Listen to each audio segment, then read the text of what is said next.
بسم اللہ الرحمن الرحیم۔ السلام علیکم ورحمۃ اللہ وبرکاتہ۔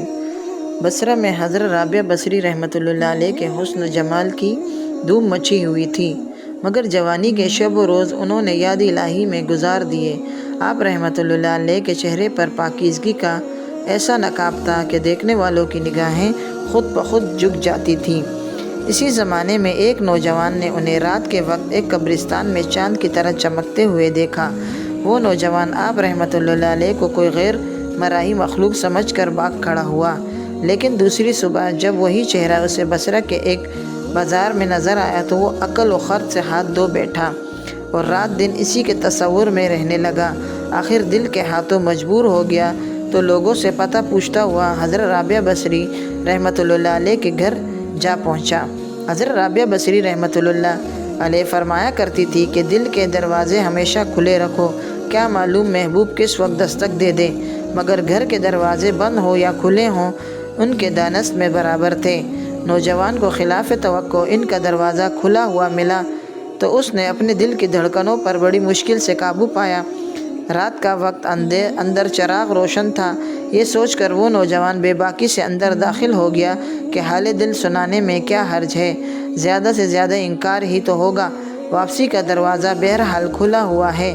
لیکن جب وہ اندر جا پہنچا تو وہاں کوئی نہیں تھا، البتہ چھت سے ایسی پرسوز آواز آ رہی تھی جیسے کوئی زیر لب ہجر کا رونا رو رہا ہو۔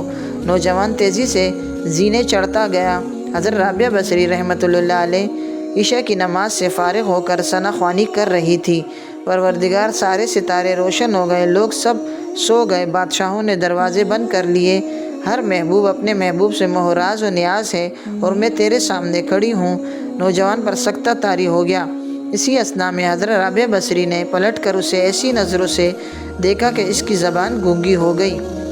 رابعہ نے ان کے قریب آ کر پوچھا، کیا تم مجھ سے شادی کرنا چاہتے ہو اور شادی کی درخواست لے کر آئے ہو؟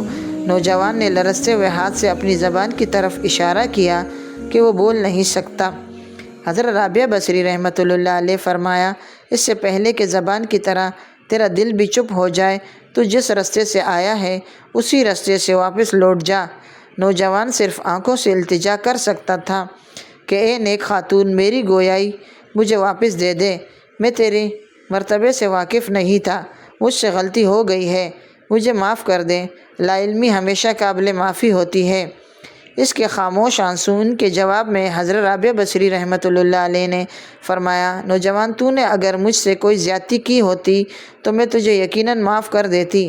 میں نے خود کو بہت پہلے اپنے اللہ تعالیٰ کے حوالے کر دیا اور اللہ تعالیٰ کے درمیان، اب یہ معاملہ تیرے اور اللہ تعالیٰ کے درمیان ہے، معافی مانگتا ہے تو اس سے مانگ، صدقے دل سے توبہ کرنے کا ارادہ کریں تو شاید توبہ کی خاطر تیری زبان کھل جائے۔ یہ فرما کر وہ نماز کے لیے کھڑی ہو گئی۔ نوجوان بے اختیار سجدے میں گر گیا، وہ رو رہا تھا، نامعلوم کب تک روتا رہا۔ جب اسے ہوش آیا تو زبان کھل چکی تھی اور توبہ کا ورد کر رہی تھی۔